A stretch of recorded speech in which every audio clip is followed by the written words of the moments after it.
নৃত্যকলা বিভাগের জন্য অনেক বড় একটি পাওয়া। এটাই হচ্ছে আমাদের সবচেয়ে বড় পাওয়া, কারণ এই জয় শুধুমাত্র নৃত্যকলা বিভাগের নয়, সমগ্র নৃত্যশিল্পের। যে ইমোশনটা আমরা খুব কন্ট্রোল করে আমরা হয়তো দর্শকের সামনে উপস্থাপন করি। আমাদের শিক্ষকদের দিক নির্দেশনায় আমরা অনেক কিছু পেলাম। আমাকে দিয়ে নাচটাই হবে, আমাকে দিয়ে 8টার 5টা ওই জবটা আসলে হবে না। আগে আমরা শুধু নৃত্যটাকে মনে করতাম বিনোদনের মাধ্যম, অপমানজনক মনে হয় অনেক পরিবারের কাছে, যে কারণ ছেলেরা নাচ করবে এবং তাদের নাচটা দর্শক আনন্দের সহিত দেখবে, এইটা তাদের দৃষ্টিনন্দনের ব্যাপার হয় না। নৃত্যকলা সেটা নিয়ে পড়াশোনার ক্ষেত্র হতে পারে, এটা আসলে বাংলাদেশের মানুষ কখনোই চিন্তা করতে পারে না। এখন আর ওই ব্যাপারটা নেই যে আমাদেরকে ভারতে গিয়েই শিখে আসতে হবে।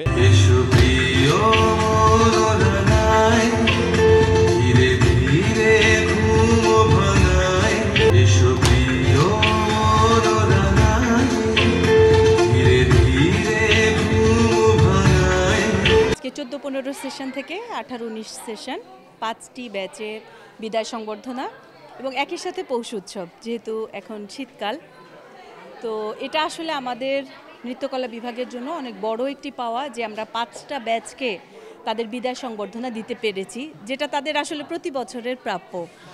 তো আমি থাকা অবস্থায় এই যে প্রাক্তনীদের আমরা সংবর্ধনা দিতে পারলাম, সেটার জন্য আমি আসলে গর্ববোধ করি এবং 2019-20 শিক্ষাবর্ষে যারা শিক্ষার্থী, যারা প্রথম উদ্যোগটা নিয়েছিল, তাদেরকে আমি ধন্যবাদ এবং কৃতজ্ঞতা জানাই। এবং আমি অত্যন্ত গর্বের সাথে বলছি, আমাদের যারা বিদায়ী শিক্ষার্থী রয়েছে, তারা দেশে এবং দেশের বাইরে নৃত্যাঙ্গনে পদাচরণ করছেন তাদের বিভিন্ন রকম কৃতিত্বের সাথে। তারা যেমন অনার্স, মাস্টার্স, এমফিল এবং পিএইচডিতে ভর্তি হয়েছে, ঠিক তেমনি তাদের নাচের অঙ্গনও সমৃদ্ধ হচ্ছে তাদের ব্যবহারিক উপস্থাপনের মাধ্যমে। তো আমি মনে করি পারফর্মিং আর্টসে যারা শিক্ষার্থী, তাদের এটাই হচ্ছে আমাদের সবচেয়ে বড় পাওয়া, কারণ এই জয় শুধুমাত্র নৃত্যকলা বিভাগের নয়, সমগ্র নৃত্যশিল্পের, সমগ্র নৃত্যশিল্পীর। নাট্যশাস্ত্রে নবরস, শৃঙ্গার, হাস্য, করুণ, রৌদ্র, বীর, ভয়ানক, বীভৎস, অদ্ভুত ও শান্ত। তো আমরা শুধু নবরস না, আমরা আসলে ইমোশন কন্ট্রোল করি।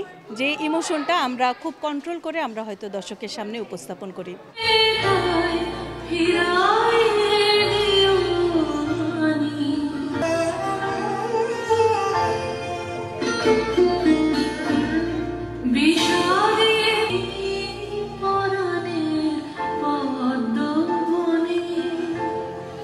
শিক্ষকদের দিক নির্দেশনায় আমরা অনেক কিছু পেলাম এবং ভবিষ্যতে এখান থেকে বের হয়ে আমরা কি করব।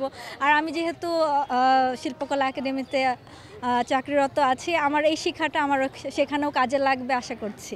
এখনকার অভিভাবকরা তাদের ছেলেমেয়েদের নৃত্য পরিপূর্ণ নৃত্য শিক্ষা দেয় এবং ঢাকা বিশ্ববিদ্যালয়ের মতো যেখানে আমরা ব্যবহারিক এবং তত্ত্বীয় দুইটা বিষয়ই যেহেতু শিখতে পারছি, একজন পরিপূর্ণ নৃত্যশিল্পী হিসেবেই কিন্তু একজন ছাত্র বা ছাত্রী বের হচ্ছে এখান থেকে। আমার ভালো ভালো কয়েকটা ব্যাংকে আমার জব হয়েছিল, আমি আসলে জয়েন করি নাই।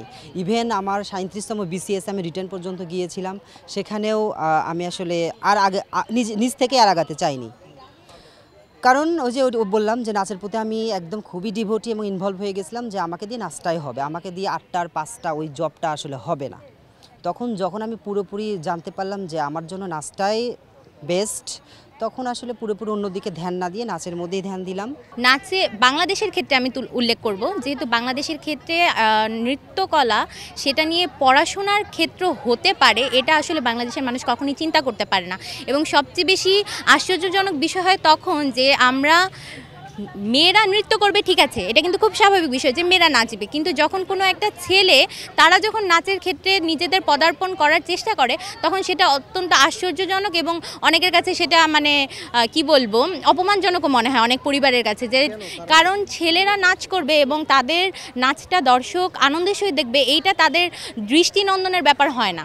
তারা ছেলেদের সেই নৃত্য ক্ষেত্রটাকে বিচরণটা সুন্দরভাবে গ্রহণ করতে পারে না।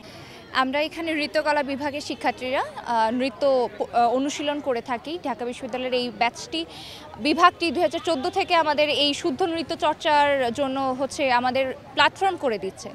এই জায়গা থেকে আমরা আমাদের অনার্স মাস্টার শেষ করে অনেকে এই বিভাগের প্রভাষক হিসেবে অলরেডি জয়েন করছে, কেউ এই বিভাগের খণ্ডকালীন হিসেবে 2 জন আছেন এখানে।